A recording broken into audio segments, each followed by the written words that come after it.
अस्सलाम वालेकुम, नमस्ते, सत श्री अकाल। मैं आपका दोस्त चौधरी इमरान जफर। सबसे पहले एक शेर से शुरू करूंगा। वो जो ख्वाब थे मेरे जहन में, ना मैं कह सका ना मैं लिख सका, कि जुबान मिली तो कटी हुई, जो कलम मिला वो बिका हुआ।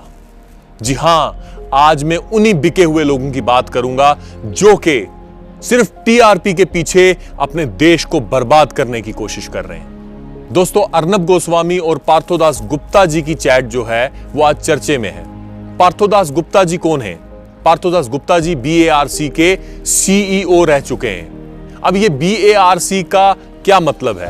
BARC जो ऑर्गेनाइजेशन है वो चैनल्स को टीआरपी देने का काम करती है, और इसी टीआरपी के चक्कर में हमारे मुल्क का यह हाल हो गया। मतलब हिंदू मुसलमान लड़े तो लड़े, गरीब मरते हैं तो मरे, इनको कोई फर्क नहीं पड़ता है। इनको अगर लड़ाने से टीआरपी अगर इनकी हाई होती है तो इनको वो करवाना ही पड़ता है, क्योंकि मसला देश का नहीं है, मसला टीआरपी का है। तो ये जो जनाब हैं पार्थोदास जी, ये जो है ये आजकल जो है ये पुलिस कस्टडी में है, और इन्हीं से ये जो चैट है ये सब बाहर जो है ये निकली है। दोस्तों, इनके बीच में बहुत सी चैट्स हुई, लेकिन जो सबसे बड़ी जो बातें हैं, दो बातें, वो मेरे लिए जो दो बातें हैं मैं आपके सामने वो रखूंगा कि सबसे पहले पुलवामा अटैक के दिन, उसी दिन शाम को इन दोनों के बीच में चैट होती है, व्हाट्सएप चैट होती है, और अर्नब जी जो हैं वो लिखते हैं कि इस हमले से हमें बहुत बड़ा फायदा हुआ है, और साथ ही साथ मुबारकबाद देते हैं कि हमारा जो न्यूज चैनल है वो 20 मिनट आगे है बाकी न्यूज चैनल से। अब आपसे मैं एक सवाल करता हूं कि जो शख्स हमारी देश की सेना जब अपने मुल्क के लिए अपने खून का आखिरी कतरा बहा रही हो, जब अपनी जानें दे रही हो, जब अपनी शहादत दे रही हो, तो ये लोग जो हैं ये लोग उसको अपनी कामयाबी माने, तो आप ये समझिए कि ये देश प्रेमी है या देशद्रोही है। हम तो समझते थे हमेशा जब ये हिंदू और मुसलमान को लड़ाने की बात करते थे, लेकिन आप लोग आज तक नहीं समझ पाए। एक बात याद रखना कि जो बांटने वाला है ना वो कभी भी मुल्क का सगा नहीं हो सकता, और जो जोड़ने वाला है ना वही मुल्क का सगा है, वही देश प्रेमी है, और ये लोग बांटने वाले में से। और उसके बाद मैं आपको बताऊं कि बालाकोट एयर स्ट्राइक 3 दिन पहले, मतलब बालाकोट एयर स्ट्राइक से पहले 3 दिन पहले ये जनाब पार्थोदास जी को लिखते हैं कि बहुत बड़ा होने वाला है और इसका बहुत बड़ा फायदा होगा।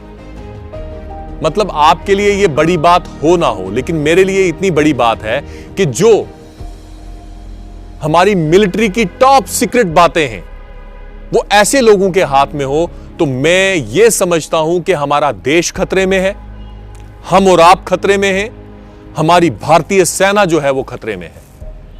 आप समझ रहे हैं? ऐसी चीजें जो ये टॉप सीक्रेट चीजें होती हैं, ये ऐसे लोगों के हाथों में अगर लग जाएं तो मेरे ख्याल से देश खतरे में है। और मैं आपको बताऊं कि अर्नब जी की सफाई भी आई है, उसमें ये उनने कहा है कि सिर्फ एक व्हाट्सएप चैट के ऊपर इतना वबाल, ये देश कहां जा रहा है? मतलब एक व्हाट्सएप चैट के ऊपर, एक इज्जतदार इंसान के ऊपर इतना बड़ा। हाँ, मैं आपको बताऊं अर्नब जी, आप लोग वो हो ना कि किसी की निजी जिंदगी में झांक के व्हाट्सएप और ये फेसबुक चैट निकाल के ना आप उनको मरने पे मजबूर कर देते हो। आपने तो वो कांड किया है कि अगर ये साबित हो गया ना तो आपकी 7 नस्लें जो है ना वो देशद्रोही के केस में अंदर होनी चाहिए। मैं बोलता हूं, आप बात करते हो। और दोस्तों, एक चीज की मुझे हैरानगी हो रही है कि मतलब मैं ये देख रहा हूं कि हमारी जो मीडिया है ना वो एकदम किसी चीज को पकड़ लेती है। ये इतनी बड़ी न्यूज है, मेन स्ट्रीम मीडिया इसके बारे में बात करने को राजी ही नहीं है। मतलब ना के बारे में बात हुई, जितनी होनी चाहिए थी उतनी नहीं हुई। मुझे लगता है कि इनका भी कुछ अर्नब जी से बहुत गहरा रिश्ता है। ये सोच रहे हैं कि अगर अर्नब जी इस चपेट में आ गए तो हम भी कहीं ना आ जाएं, क्योंकि इन लोगों का भी काम जो है ना, ये जो मेरी एक बात याद रखना, ये जो शाम को हिंदू मुसलमान की डिबेट करवाने वाले और ये क्या नाम है इसका, मंदिर और मस्जिद के बारे में बात करने वाले जो है ना, ये हमारे देश के सबसे बड़े दुश्मन हैं। एक बात याद रखना कि हमें जो देश के बाहर दुश्मन बैठे हुए ना, उनसे भी ज्यादा खतरा जो है, जो देश के अंदर दुश्मन बैठे हुए ना, उनसे बहुत बड़ा खतरा है, जो कि देश को बांटने की बात कर रहे हैं। तो मेरी यही दरख्वास्त है आप सब हिंदुस्तानियों से, जो हिंदुस्तानी मेरी वीडियो देख रहे हैं, आप हिंदू हो, आप मुसलमान हो, आप सिख हो, आप ईसाई हो, आप किसी भी धर्म से हो, आप किसी भी जाति से हो, आप किसी भी पार्टी से हो, मैं कांग्रेस से हूं, कोई और बीजेपी से होगा, कोई और जनता दल से होगा, लेकिन मैं ये कहूंगा कि हमारा रिश्ता पार्टियों से ज्यादा अपने मुल्क के साथ होना चाहिए। क्योंकि मेरी बात याद रखो कि अगर हमारा मुल्क सही रहेगा ना, तो हमारा मजहब भी सही रहेगा, मंदिर मस्जिद भी सही रहेंगी, ये पार्टियां भी सही रहेंगी। तो मुल्क के साथ रिश्ता बनाना सीखो।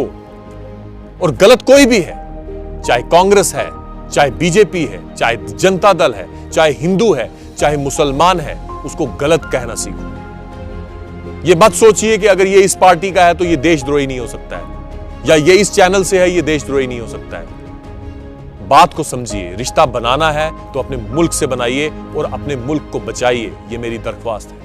खुदा हाफिज।